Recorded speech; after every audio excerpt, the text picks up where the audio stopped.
झूठ बोलते हो आप लोग? अरे बोलिए ना, कौन कौन बोलता है? जरूरत होती है तब बोलते हो या मज़ा आता है इसलिए बोलते हो? अच्छा बुद्धू बनाया उसको मैंने, अच्छा बुद्धू बनाया मैंने उसको। किसको? सामने वालों को। नहीं, पहली बात तो झूठ बोले, दूसरी बात ज़रूरत भी नहीं थी फिर भी बोले। क्या ज़रूरत नहीं थी फिर भी झूठ बोले? एक है छोटा बच्चा है, लड्डू मांग रहा है, एक खा लिया, दो खा लिया, फिर भी मांग रहा है। ज़्यादा खाएगा बीमार हो जाएगा। माँ ने कहा लड्डू तो ख़त्म हो गए, है ना? ये झूठ आपने हित के लिए बोला है, अपने बच्चे के स्वास्थ्य के लिए बोला है, कोई दिक्कत नहीं है, इतने झूठ की छूट है, ठीक है? अब व्यापारी हैं, बिना झूठ के व्यापार चल सकता है क्या? हैं, तुम्हारा रिश्तेदार आया, बोले भाई बताइए कपड़ा कितने रुपए मीटर में का है? बोले 200 रुपये मीटर का। बोले मुझे ही लूटेगा क्या? क्या कहता है रिश्तेदार? मुझे ही लूटेगा क्या? चल भाई खरीद के रेट में तू 150 में ले ले। लाया वो 100 रुपये में है और क्या कह रहा है? 150 में ले ले। झूठ बोला कि नहीं? लेकिन यदि घोड़ा घास से यारी कर लेगा तो खाएगा क्या? इसलिए इतनी छूट है। इसीलिए श्रावकों का सत्य अनुव्रत होता है, महाव्रत नहीं होता है। श्रावक के लिए इतनी झूठ की छूट है कि किसी का बुरा ना हो जाए तो अच्छे के लिए बोल सकते हो, बुरे के लिए नहीं। लेकिन सामने वाले को किसी ने रास्ता पूछा, मज़ा आता है देखना भी इसको, उसने जो पूछा गलत बता दिया, फिर बेचारा घूम घाम के भटक भटक के फिर वो वापस आया और आप दूर खड़े देख रहे, मत देख आ गया ना वापस, ये आपने पाप कमा लिया। क्या कर लिया आपने? पाप कमा लिया। ये झूठ की छूट नहीं है, किसी का बुरा हो जाए इस झूठ की छूट नहीं है। और ऐसा सत्य भी नहीं बोलना कि किसी की हिंसा हो जाए, किसी की लड़ाई हो जाए। चुगली करने में क्या बोलते? सत्य बोलते कि झूठ बोलते हो? हम सही बता रहे, तेरी सास ऐसी है, हम सही बता रहे वो तेरे लिए ऐसा सोचता है, हम सही बता रहे उसने मेरे से कहा था। बोला क्या है? वचन सत्य हैं लेकिन भाव असत्य है। दो चीज़ें हैं, भाव और शब्द। ऐसा हो सकता है कि शब्द असत्य हो और भाव सत्य हो। किसी को बचाने की भावना है और आपने वहाँ झूठ बोला तो आपका भाव सत्य है और वचन असत्य है। आपने किसी के बुरे के लिए बोला तो शब्द तो सत्य हैं लेकिन भाव असत्य हैं। तो यहाँ कौन से सत्य की बात चल रही है? भाव सत्य की। कौन से सत्य की? भाव। शब्द भले गलत हो जाएं मगर भाव गलत नहीं होने चाहिए।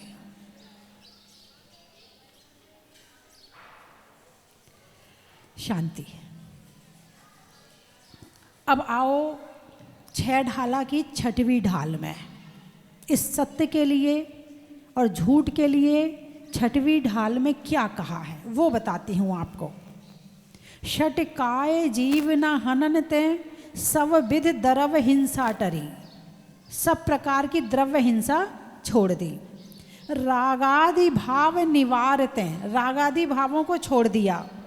भावित न हिंसा अवतरी, अब भाव हिंसा भी नहीं होती है। जिनके न लेश मृषा, मृषा यानी झूठ, मृषा यानी झूठ। जिनके न लेश मृषा न जल मरण हु बिना दियो गहे। जिनके लेश, लेश यानी थोड़ा सा, लेश मात्र, थोड़ा सा भी झूठ नहीं है। जिनके न लेश मृषा, जिनकी थोड़ी सी भी झूठ की छूट नहीं है। न जल और मरण यानी मिट्टी, जो पानी और मिट्टी को भी बिना दिए नहीं लेते हैं।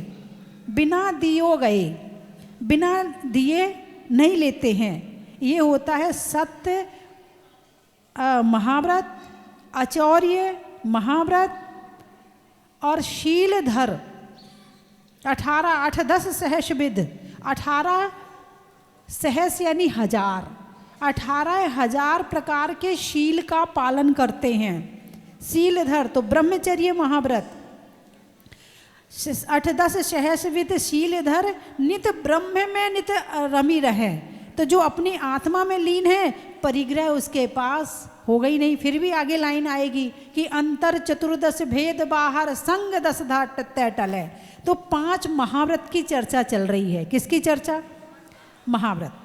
मतलब आप श्रावक हो तो आपको थोड़ी सी तो छूट दे दी है, मगर महाव्रत में किसी तरह की कोई छूट है ही नहीं है। वहाँ सत्य का मतलब वचन का सत्य भी है, भाव का सत्य भी है, मन का सत्य भी है, काया का सत्य भी है।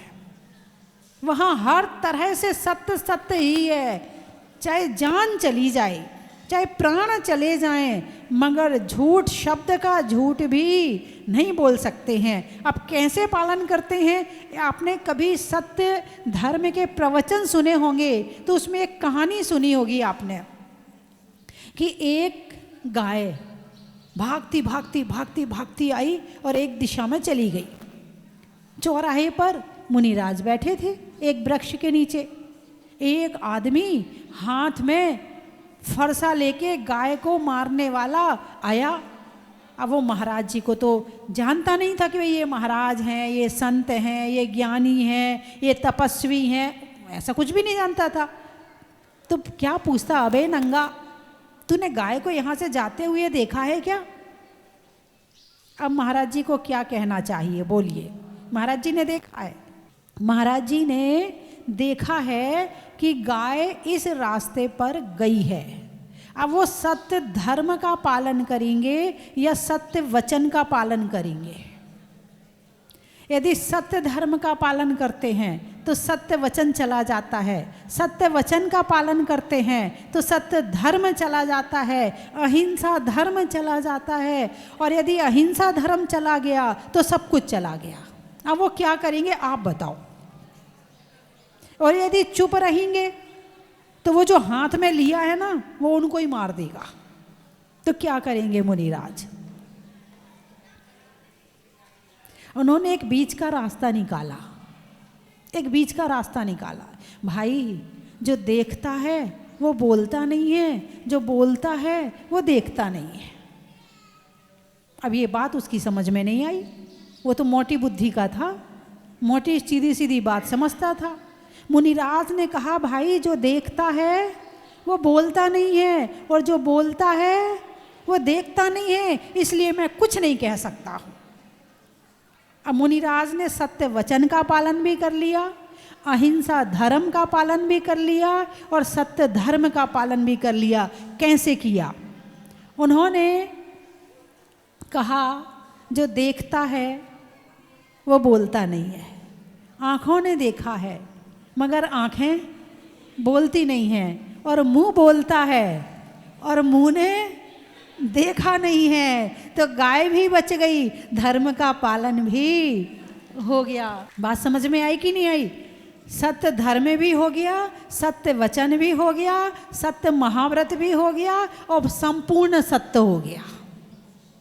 यानी धर्म का पालन करने के लिए ज्ञान चाहिए, धर्म का पालन करने के लिए बुद्धि चाहिए। बिना बुद्धि वाला धर्म कर ही नहीं सकता। बिना बुद्धि वाला ना तो व्यापार कर सकता है, बिना बुद्धि वाला ना धर्म कर सकता है। जो कम में सूरा सो धम में सूरा। क्या? जो कम में सूरा, जो कर्म करने में शूर, शूर यानी वीर, शूरवीर कहते हैं ना। जो कर्म करने में शूर है वो धर्म करने में भी शूर होगा। जो घर के माही कुछु ना करे, जो घर के माही कछु ना करे, वे वन के माही कहा करी हैं। जो घर में रह के कुछ नहीं कर पाया वो जंगल में रह के क्या करेगा? तो धर्म करने के लिए भी ज्ञान की जरूरत है, और धर्म करने से ज्ञान बढ़ता है। अब दोनों बातें ले लो। धर्म करने के लिए ज्ञान की जरूरत है और धर्म करने से ज्ञान बढ़ता है। आपने ऐसे मुनिराज देखे हैं 7वीं पास, 8वीं पास, 5वीं पास स्कूल, और बड़े बड़े नेता उनके चरणों में प्रवचन सुनने आ रहे। ऐसे मुनिराज देखे कि नहीं देखे? आपने देखे हैं? 5वीं पास जो तरुण सागर जी महाराज थे, वो कौन सी? केवल 7 क्लास, बस 7वीं पास थे, और पूरे देश में तहलका मचा दिया। पूरी राजनीति को उन्होंने अपने प्रवचन से प्रभावित कर लिया, है ना। और क्या कहते हैं कि जैसे कि IAS अफसर है, किनके पास आया? किन से आशीर्वाद लेने आया? IAS अफसर ने कितनी पढ़ाई करी? मुनिराज ने कितनी पढ़ाई करी थी? 5वीं क्लास। और IAS अफसर ने खूब बड़ी बड़ी पढ़ाइयाँ करी, और किनके चरणों में आ रहा है? मुनिराज के चरणों में। दो बातें हैं। पहला चारित्र पूज्य है, इसलिए चरणों में आया। और चारित्र के साथ यदि ज्ञान प्रखर हो जाए तो सोने में सुहागा हो जाता है। जरूरी नहीं है कि हर मुनिराज बहुत ज्ञानी हो, जरूरी नहीं है, लेकिन चारित्र है तो चारित्र पूज्य है। ज्ञान सम्माननीय है, लेकिन चारित्र पूजनीय है। जितना ज्ञान मुनिराज को है उतना ज्ञान पंडित जी को भी है, तो क्या पंडित जी की पूजा करोगे? अरे बोलिए ना, नहीं करोगे ना, हैं? तो पंडित जी की पूजा क्यों नहीं करोगे? क्योंकि चारित्र पूज्य है, ज्ञान सम्माननीय है, आदरणीय है, लेकिन पूज्य तो चारित्र है। और उस चारित्र के साथ ज्ञान आ जाए तो उसकी और ज़्यादा कीमत बढ़ जाती है। तो 5वीं पास मुनिराज के पास इतना ज्ञान कहाँ से आया? वो स्कूल भी नहीं गए, बस 5वीं तक 7वीं तक स्कूल गए, कॉलेज भी नहीं गए, आपके जैसे फिजिक्स केमिस्ट्री भी नहीं पढ़ी, आपके जैसे पढ़ाई भी नहीं करी, उसके बाद भी इतना ज्ञान बढ़ गया। तो कहाँ से बढ़ा? जब पाप छोड़ते हैं, हिंसा, झूठ, चोरी, कुशील और परिग्रह, क्रोध, मान, माया, लोभ, जब पाप छोड़ते हैं और कषाय कम करते हैं, क्योंकि पूरी छूटेगी 10वें गुण स्थान में जाकर के, उसके पहले नहीं छूटती है, उसकी डिग्री कम हो जाती है, मंद हो जाती है ना। तो जब कषाय पाप छूट जाता है और कषाय कम हो जाती है तो ज्ञान अपने आप बढ़ने लगता है। क्या होता है? ज्ञान अपने आप बढ़ने लगता है। जब पाप कम होगा तो क्या बढ़ेगा? पुण्य बढ़ेगा। पुण्य बढ़ेगा तो ज्ञानावर्णी कर्म का क्षयोपशम होगा, और जब ज्ञानावर्णी कर्म का क्षयोपशम होगा तो बिना पढ़े ज्ञान हो जाएगा। कैसे ज्ञान हो जाएगा? बिना पढ़े। और फिर स्वाध्याय, भगवान महावीर की वाणी में तो इतनी ताकत है। तुम्हारे स्कूल की, कॉलेज की पढ़ाई तो केवल रुपया कमाना सिखाती है, सुख कैसे मिलता ये नहीं सिखाती है, लेकिन भगवान महावीर के ज्ञान में इतनी ताकत है कि ये संसार कैसे अच्छे से चले वो भी सिखाते हैं, और इस भगवान महावीर के ज्ञान से मोक्ष कैसे जाएं वो भी सिखाया जाता है।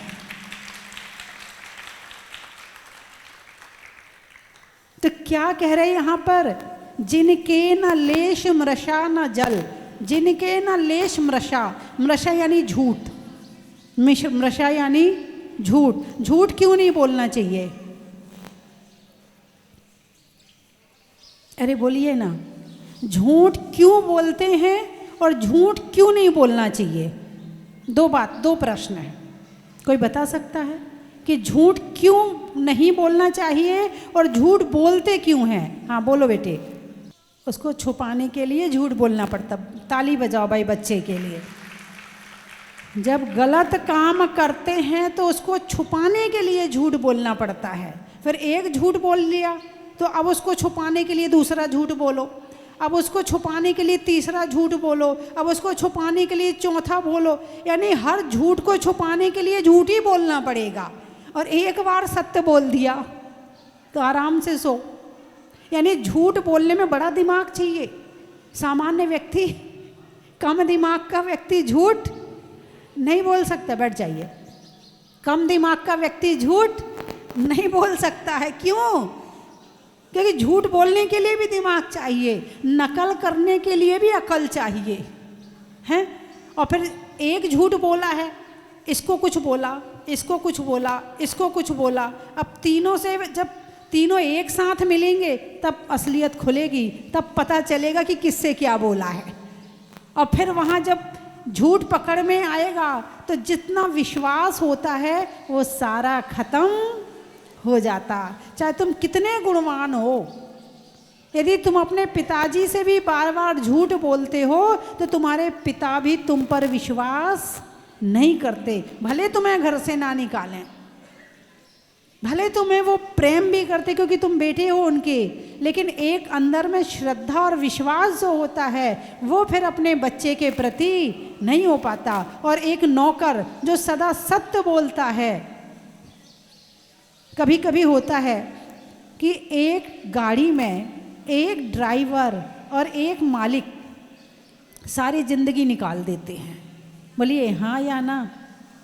एक गाड़ी में ड्राइवर और मालिक सारी जिंदगी निकाल देते हैं। कारण क्या है? उस ड्राइवर का विश्वास, उस ड्राइवर का स्वामीपना, उस ड्राइवर का मालिक के प्रति सम्मान, उस ड्राइवर का मालिक के प्रति समर्पण। पहली बात। दूसरी बात, मालिक का नौकर के प्रति नरम व्यवहार, उसके प्रति सद्भावनाएं, ये सारे काम जब दोनों मिल जाते हैं तो एक ही गाड़ी में सारी जिंदगी ड्राइवर भी बैठता है और मालिक भी बैठता है और दोनों ऊपर जाते हैं। सारी जिंदगी एक ही गाड़ी में बैठे, मालिक कहता है मेरी गाड़ी है, ड्राइवर कहता मेरी गाड़ी नहीं है। ठुक जाए, एक्सीडेंट हो जाए, कष्ट किसको होगा? अरे बोलिए ना, किसको होगा? मालिक को। क्यों? मेरी गाड़ी है। ड्राइवर ने तो कभी कहा ही नहीं कि मेरी गाड़ी है। और बैठा एसी की हवा भी खा रहा है और ड्राइवर तो काम कम करता है। अरे बोलिए ना, ड्राइवर का कितना काम है? गाड़ी वहां से लाके यहाँ खड़ी कर दी, अब जाओ तुम अपना काम करो। ड्राइवर का काम खत्म। सारी जिंदगी वो ड्राइवर कहाँ बैठा? गाड़ी में। कहाँ बैठा? गाड़ी में बैठा, एसी की हवा खाई, गाड़ी में घूमा और पैसे भी मिले। और तुम गाड़ी में बैठे, उसके बाद भी तुम्हें इससे चौगनी 10 गुनी ड्राइवर से ज़्यादा मेहनत करनी पड़ी। कम से कम 1 लाख वाला तो चाहिए जो हमारी कमी पूरी करे, जो हमारे खर्चे पूरे उठाए। कम खर्चे वाले की तरफ तो देखती नहीं है। इसका मतलब ये लड़के से शादी नहीं कर रही हैं। अरे बोलिए ना, पैसे से शादी कर रही हैं। जब तक पैसा कमाएगा तो वो पति है, और जिस दिन घाटा पड़ जाएगा तो छोड़ के भाग आएंगी है। तुम्हारे पास सच्चा प्रेम भी नहीं रह गया। तुम जीव से प्रेम नहीं करती हो, तुम अजीब से प्रेम करती हो। क्या? अजीब। पैसा क्या है? अजीब है। सोना क्या है? अजीब है। मकान क्या है? यदि कोई किराए के मकान में रहता है, अपनी लड़की देना पसंद करोगे?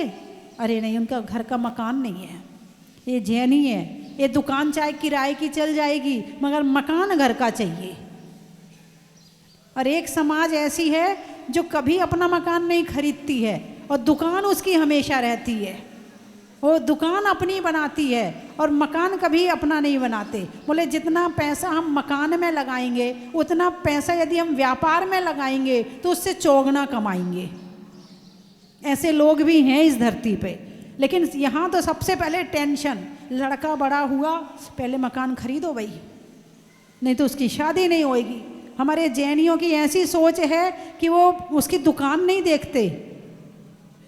अरे बोलिए ना, उसका मकान देखते हैं, इसलिए बेचारे मकान खरीदने में लग जाते, चाहे लोन से खरीदना पड़े, चाहे कैसे खरीदना पड़े। इसीलिए वो, तुम मकान से शादी कर रहे हो या लड़के से शादी कर रहे हो?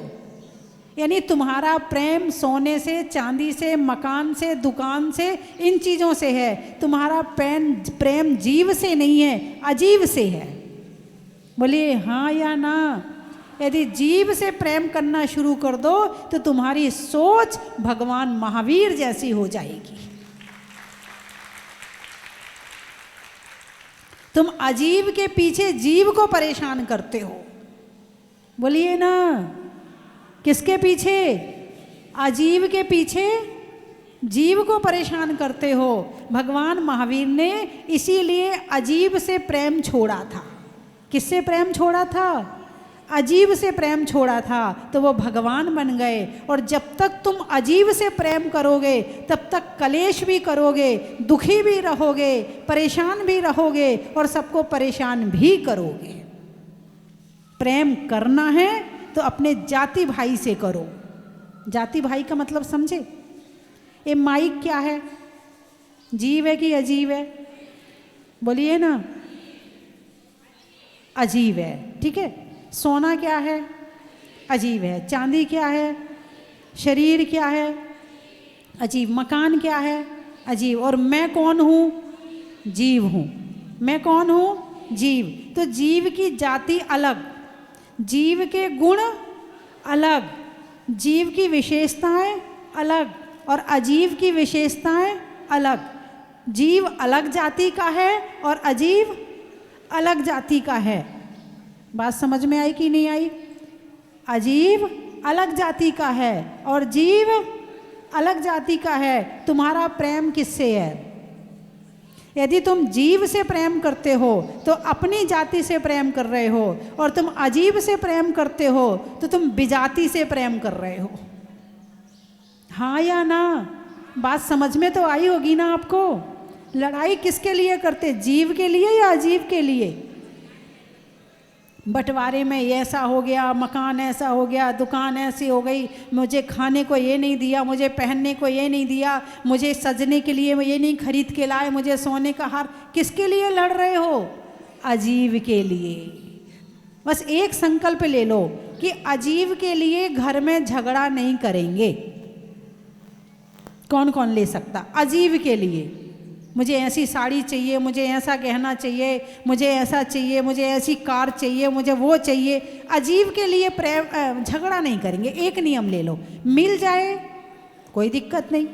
आपको अच्छी लग रही है, आप कह दीजिए कि मुझे ऐसी चीज़ पसंद है, क्या आप दिलवा सकते हैं? इसमें भी कोई दिक्कत नहीं है। दिलवा दें तो ठीक है, झगड़ा नहीं करना है।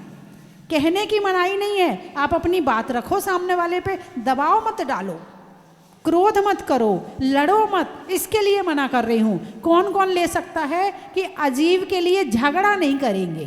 बच्चे नियम लें तो मुझे अच्छा लगेगा। ये लड़कियाँ नियम लें और लड़के नियम लें तो ज़्यादा अच्छा लगेगा। उठाइए हाथ कि अजीब के लिए झगड़ा नहीं करेंगे। झगड़ा आपको चाहिए, आप कह दो, कहने की मनाही नहीं है। हाथ उठाइए, हाथ उठाइए। अरे मैं यहाँ नहीं देख पाई, उठाइए हाथ। अजीब के लिए झगड़ा नहीं करेंगे। भाई साहब आपने हाथ नहीं उठाया, भानु ने हाथ नहीं उठाया,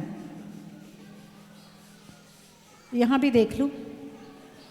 अजीब के लिए, विजाति के लिए झगड़ा नहीं करेंगे। उठाइए हाथ। चलने में पात का, मित्रों में साथ का और उठाने में हाथ का। बहुत बढ़िया, हाथ ताली बजाइए अपने लिए। बहुत अच्छा लगा। कम से कम आपने इतना तो जाना कि जीव क्या है और अजीब क्या है और मैं कौन हूँ। मैं कौन हूँ, इस अपने मैं के लिए एक अहंकार वाला मैं होता, मैं बहुत सुंदर हूँ तो शरीर सुंदर है, तुम नहीं।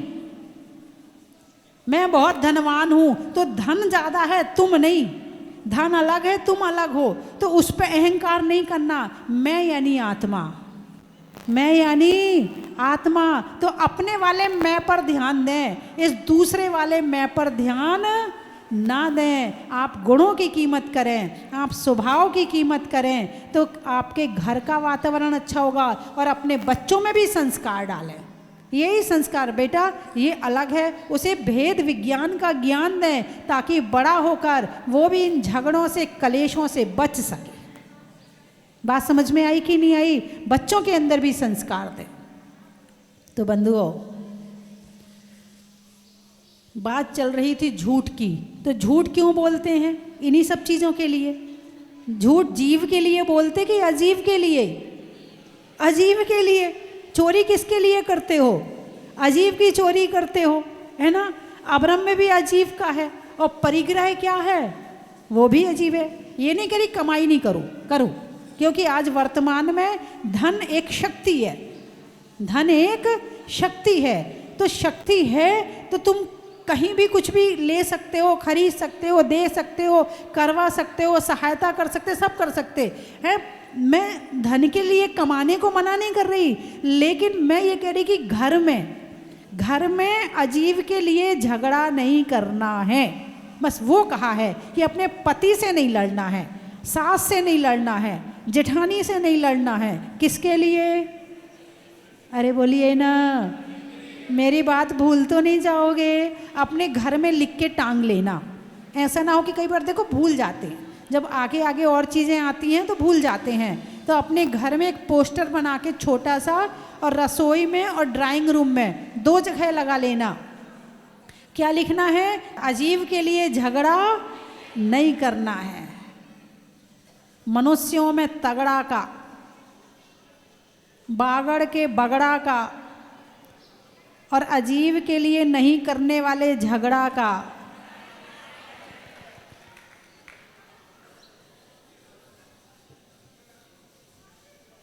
पापों के शमन का, पापों के शमन का, सोचने में मन का, और अजीवों को अजीब के प्राप्त करने में, नहीं करने में नमन का। अजीब को नमन मत करना। किसको करना? जीव को करना। हिंदी में मात्रा का, स्कूल में छात्रा का। और आज आपके अच्छे अच्छे लोगों के जहाजपुर की यात्रा का। बीज में बोने का, कमरे में कोने का, और आप सबके दोबारा आने का। जंगल में घास का, जंगल में घास का, राजा में दास का, और 7 फरवरी को होने वाले जहाजपुर में मंदिर के शिलान्यास का। अनाज में दाने का, इनाम में पाने का, उस मंदिर में एक एक शिला लगाने का। पेड़ में पत्ता का, मधुमक्खी में छत्ता का, और आने वालों में कलकत्ता का। जंगल में शेर का, फलों में बेर का, आने वालों में सुसनेर का। हुम्मच, कुंभराज, अच्छा। बटन में काज का, जीवन में अच्छे राज का, और आने वालों में कुंभराज का। पूछने में हाल का, भोजन में दाल का, और आने वालों में भोपाल का। पैसों में जमा का, रात्रि में क्षमा का, आने वालों में 9 गमा का। जनवरी में जाड़ा का, जाड़े में काढ़ा का, आने वालों में तलवाड़ा का। बड़ा ही महत्व। गाने में सुर का, नृत्य में नुपुर का, आने वालों में ललितपुर, जयपुर, और कौन से पुर आए हैं? जोधपुर, रायपुर का। बड़ा ही महत्व। कोटा, नोएडा, नोहटा, अच्छा। सावन की घटा का, फूल में कांटा का, और आने वालों में नोहटा का। दिल्ली, पानी में मगर का, चलने में डगर का, और आने वालों में दिल्ली उत्तम नगर का। देवरी, अच्छा। भोजन में बरी का, बैठने में दरी का, और आने वालों में देवरी का। कटनी, भोजन में चटनी का, भोजन में चटनी का, नटकी नटनी का, और आने वालों में कटनी का। प्रश्नों में कौन का, व्यापारियों में फोन का, आने वालों में लखना दौन का। बुढ़ार, ग्वालियर वाले तो खड़े। हाँ, बिजली में तार का, शास्त्रों में समय सार का, और आने वालों में बुढ़ार का। सप्ताह में वार का, शास्त्रों में तीर्थों में गिरनार का, और आने वालों में ग्वालियर मुरार का। अच्छा, घर में नानू का, बात में मानू का, और आने वालों में लाडनू का। मोड़ी, अच्छा। त्रेंचों में घोड़ी का, कान के बालों की जोड़ी का, और आने वालों में घोड़ी मोड़ी का।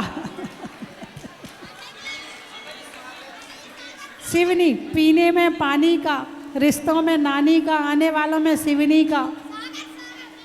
शैली में नागर का, पानी में गागर का, और आने वालों में सागर का। गर्मी में लस्सी का, पैसों में दस्सी का, और आने वालों में बस्सी का। आम की बौर का, खाने में कौर का, आने वालों में इंदौर का। खिड़की में कार्टन का, साड़ी में साटन का, और आने वालों में पाटन का। महीनों में मई का, रजाई में रुई का, और आने वालों में मुंबई का। लिखने में कॉपी का, मांगने में माफ़ी का, और आने वालों में बापी का। समाज में कार्य कारिणी का। धर्म में भव से तरणी का, जहाज के भव से तरणी का, और आने वालों में सारणी का। ईसर, शरीर में सर का, पक्षी में पर का, आने वालों में ईसर का। बांसवाड़ा, महिलाओं में कड़ा का, भोजन में बड़ा का, आने वालों में बांसवाड़ा का। अनाज में चने का, गर्मी में पने का, 5 मिनट बैठने का।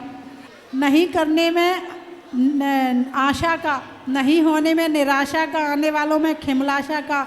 लिखने में खत का, मकान की छत का, और आने वालों में पूरे भारत का। अर्थूना, पान में चूना का, गाड़ियों में लूना का, आने वालों में अर्थूना का। त्रेंच में बिल्ली का, डंडा में गिल्ली का, आने वालों में दिल्ली का। मैं पिछले 5-6 सालों से हर साल आती हूँ नए साल पे 3-4 तारीख पर। मतलब इतना अच्छा लगता है कि बस हर साल इच्छा होती, साल में 2-3 बार तो आऊँ ही आऊँ। हम सभी सुसनेर वासी माताश्री के चरणों में श्रीफल भेंट कर निवेदन करना चाहते हैं कि आपका मंगल प्रवास सुसनेर की ओर हो, सुसनेर की ओर हो, सुसनेर की ओर। सभी सुसनेर वासी, हम बांसवाड़ा से आए पूज्य माता जी के दर्शन करने हेतु। हम रोज इनके प्रवचन शाम को सुनते हैं पारस चैनल पर। मुनीश्वरनाथ भगवान के दर्शन मूल मंदिर में किए थे। इसके बाद यहाँ जो है बहुत लंबी प्रतीक्षा करने के बाद 20-25 साल बाद यहाँ आने का मौका मिला है। मैं तरवाड़ा से आया हूँ, जिला बांसवाड़ा से, और मेरे सारे भाई बहन सब मिल करके यहाँ 27 जनों के साथ आज माता जी के चरणों में उपस्थित हुए हैं।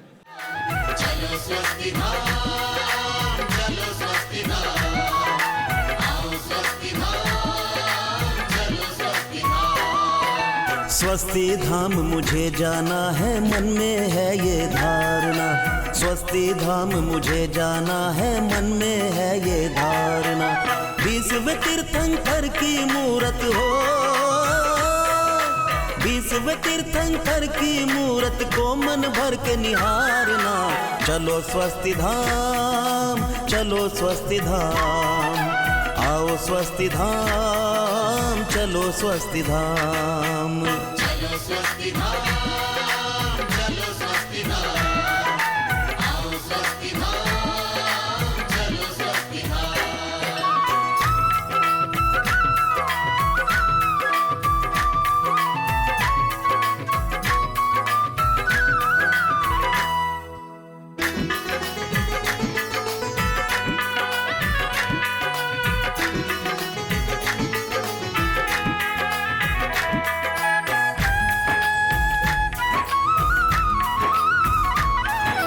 मंगलवार को मंगलकारी मंगल करने प्रगटे, दर्शन करते ही आशीषों के भंडार हैं भरते।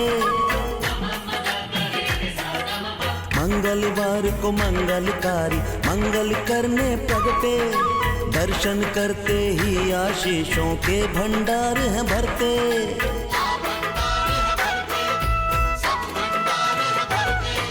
स्वस्ति धाम में जाकर मुझको, स्वस्ति धाम में जाकर मुझको भी जीवन है सुधारना। स्वस्ति धाम रतन की थाल को सजाओ रे आज, रत्नों की थाल को भर लाओ रे आज।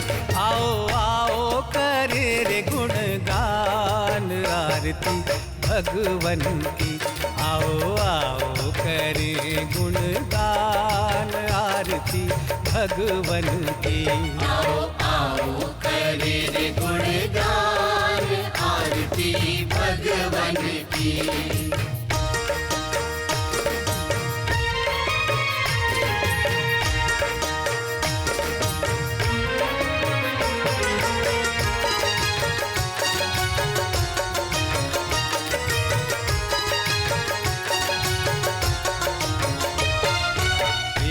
सुमित्र के राज दुलारे, माँ पद्मा जी के नैनों के तारे। पिता